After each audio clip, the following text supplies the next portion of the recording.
Pessoal, nesse vídeo nós vamos falar aqui de novo sobre análise fundamentalista, como operar aqui com as notícias, né? Então nós vamos aqui mostrar um exemplo de dois casos que aconteceram na prática aqui nesse mês de fevereiro, bem interessantes, para a gente poder fazer essa análise e mostrar aqui como ocorreu situações no gráfico que eu já havia falado nos meus vídeos anteriores, né? Então, se você viu aí os vídeos anteriores sobre análise fundamentalista, você já estava sabendo que os eventos que eu vou falar nesse vídeo são importantes e que eles acabaram causando esses movimentos bem interessantes aqui no gráfico. Então, vamos começar aqui pelo caso do euro JPY. Então, se você observar, o euro vinha aqui pressionado, né? No final de janeiro, aqui do mês de janeiro desse ano, ele vinha pressionado, vinha caindo, de repente uma alta muito grande no euro, muito grande, assim, você pode ver que quantos dias aqui nós estamos com velas diárias, nunca teve uma vela desse tamanho, e agora o euro está em queda de novo, então nós vamos falar aqui primeiramente sobre esse caso. Vamos mudar aqui o time frame para mostrar então o que aconteceu, os movimentos, né? Quais foram esses movimentos que a gente está observando aqui. O primeiro movimento que a gente observa é a alta aqui do euro, né? Essa subida muito grande que se iniciou, a gente pode colocar aqui, ó, onde começou de fato no dia 3 de fevereiro. E depois, a partir aqui do dia 11 de fevereiro, você vai ver essa queda abrupta aqui no euro. Então, vamos observar o que aconteceu nesse dia 3 de fevereiro, né, que causou, né, esse impacto tão grande aqui no euro e fez ele subir tão rapidamente aqui em relação ao iene japonês. Então, vamos olhar aqui no nosso amigo calendário, né? Deixa eu fechar aqui. Vamos abrir aqui o calendário. Dia 3 de fevereiro, uma quinta-feira. Você pode olhar que teve aqui algumas notícias na zona do euro aqui, né, de alguns países europeus, algumas negativos, inclusive, o PMI do euro veio negativo, o IPP, que é um índice que mede inflação, veio um pouco positivo, mas não foi isso que causou esses movimentos. Aqui você vai ver o que aconteceu às 9h45 da manhã do dia 3. Foi o Banco Central Europeu, né, da zona do euro, liberou aqui, né, a informação de qual seria a taxa de juros, né, na reunião desse mês. Então, fez a declaração da política monetária, né, a taxa de juros que se manteve no mesmo valor. Até aqui tudo bem. Poderia causar assim, um movimento de alta no mercado, mas esse valor já era altamente esperado. Mas aí o que você tem que prestar atenção? Depois da declaração da política monetária, né, feita pelo Banco Central, né, a decisão da taxa de juros, teve aqui mais para frente, cerca de quase uma hora depois, a coletiva de imprensa do Banco Central Europeu, onde falou a Christine Lagarde, que é a presidente do Banco Central Europeu. Então, nessa coletiva, as pessoas vão lá e fazem perguntas a respeito dessa política monetária, e ela vai lá esclarecendo as dúvidas do pessoal, e teve uma pergunta específica que ela preferiu não responder.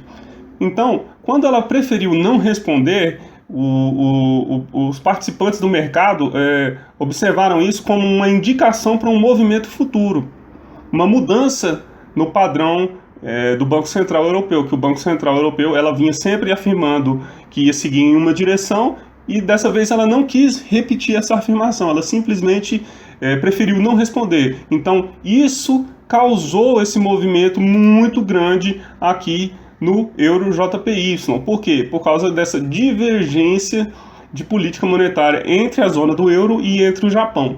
Então aconteceu uma variação muito grande aqui, o euro se valorizou muito em relação ao iene. Porém, no dia 11 de fevereiro, começou aqui uma queda muito forte no euro. E aí você pode imaginar. Então a gente já falou primeiramente de um dos aspectos que eu falei nos vídeos anteriores, né, que é a taxa de juros dos bancos centrais. E agora nós vamos falar do outro aspecto que também impacta e muito o mercado, que foi o que gerou essa queda aqui no euro JPY, que foi a questão da Rússia e da Ucrânia. Então toda essa confusão que está acontecendo lá, do princípio de guerra, invasão e tudo mais, toda esse burburinho, né, esse barulho que está acontecendo lá na Europa no momento, esse movimento das tropas e notícias que não param de chegar, foram os responsáveis por causar esse movimento de queda aqui no euro em relação ao JPY. Por quê? Porque isso tudo está acontecendo na Europa. Então isso obviamente vai afetar a moeda do euro, né, da zona do euro. Então, o primeiro caso foi isso. E também porque esses fatores de risco impactam no iene japonês.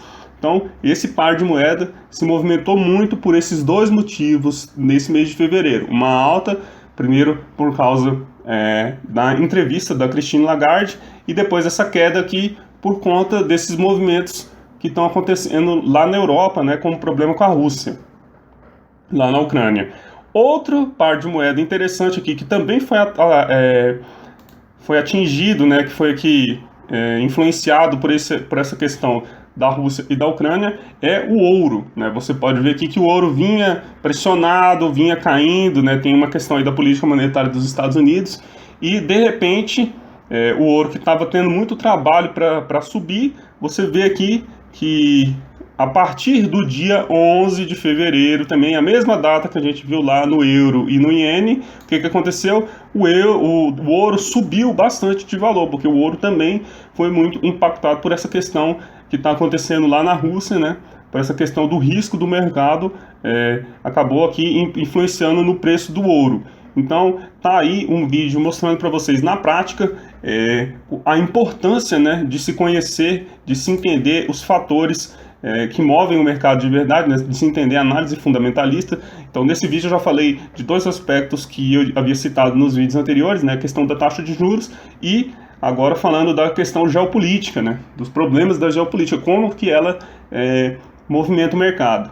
Então, fica aí para vocês essa análise, né? Aqui vocês podem ver que não adianta traçar suporte, resistência, Fibonacci, indicadores. Nós utilizamos aqui outros indicadores, outras ferramentas, né, e outras fontes de informação para tomar essa decisão, né, para entender qual que é a política de cada país e entender quais que vão ser os impactos que o que está acontecendo no mundo hoje vai ocasionar em cada moeda, para escolher primeiro o par de moeda que operar e depois a direção. Certo, pessoal? Qualquer dúvida vocês podem deixar aí nos comentários. Espero que tenham gostado do conteúdo. Nós vamos continuar produzindo vídeos aqui sobre análise fundamentalista. Então, pode deixar aí nos comentários qualquer dúvida sobre essas operações aqui, sobre, no caso, esses movimentos, né, na verdade, sobre a análise fundamentalista. Boas operações para todos e até o próximo.